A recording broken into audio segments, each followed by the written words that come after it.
মায়ের বুকের ভিতর অনেক কষ্ট। মা বলতেছে আমি আমার ছেলেকে দেখতে চাই, আমি আমার ছেলেকে একবার দেখবো। এইবার বিবাহ হওয়ার পর বন্ধু বান্ধবের কাছ থেকে ঠিকানা সংগ্রহ করার পর ওই মা যখন গেটের কাছে গেল, দারোয়ান যখন গেট খুলে দিল, দেখে তার সন্তান ওখানে খাড়া হয়ে দাঁড়িয়ে আছে। এখন তার মাকে বলতেছেন, মা তুমি এখানে কেন এসেছো? তখন মা বলতেছে, রে বাবা কতদিন হয়ে যায় আমি তোকে দেখি না,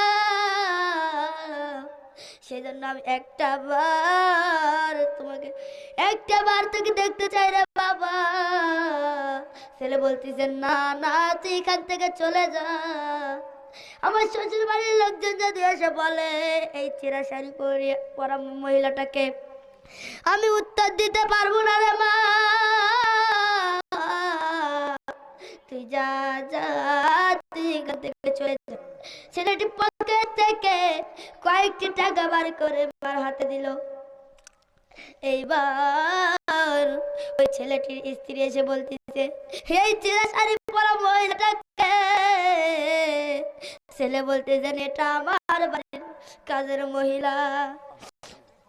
এইবার মা মনে বড় কষ্ট পাইল, কিন্তু বাবার ছেলের কাছে বলতেছে না। মা বলতেছেন, বাবা রে যখন তুই ছোট্ট ছিলি তখন আমি তোর যখন একটু অসুস্থ হয়ে গেছিলি রে বাবা, তুই যখন একটু অসুস্থ হয়ে গেছিলি আমি তখন সারা রাত জেগে তোর সেবা করেছি রে বাবা।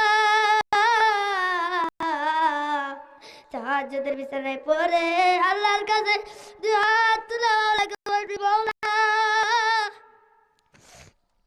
তুমি আমার হায়াত উঠে নাও, তুমি আমার হায়াত উঠে নিও, আমার ছেলের হায়াত তুমি বেশি করে দাও।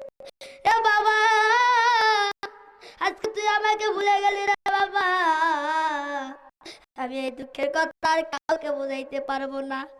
কয়েকদিন পর, কয়েক মাস পর জনম দুঃখিনী মা দুনিয়া থেকে চলে গেল। তার মা দুনিয়া থেকে চলে যাওয়ার পর